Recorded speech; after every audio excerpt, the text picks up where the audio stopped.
Hey, what's up everybody? I'm back to Ramblin' Renovations here. We are moving our water pump so we can, well, I'm going to move it completely out of the way. I'm going to replumb all of this anyway. Obviously everything's already out. You can check out the previous videos for the removal of that. For our water pump, we're looking at, let's see if we can shine more light down there. I don't know if that'll help any or not. Maybe a little bit. Anyway, we're going to go 4 screws.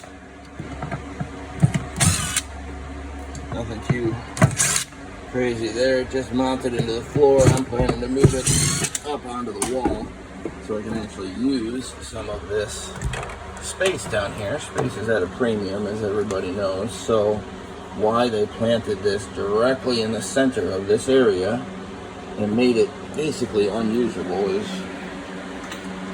kind of a little tad bit mind-boggling, but you know, it is what it is. So what we're going to do is take those 4 screws there. I'm going to remove this right here. We're going to loosen up this hose clamp right there. This is where we pull our fresh water from our freshwater tank.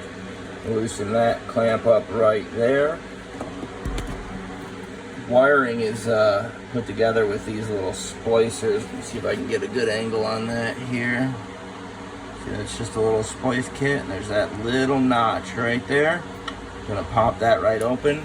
And then for this, what I'm gonna do, I should say what you could do, is unscrew right here where it pumps out. Once that's off of it, and this hose is off, and clip those, and you're out. I'm just cutting everything in the back there because I'm replacing and replumbing all of this anyway for the new sink.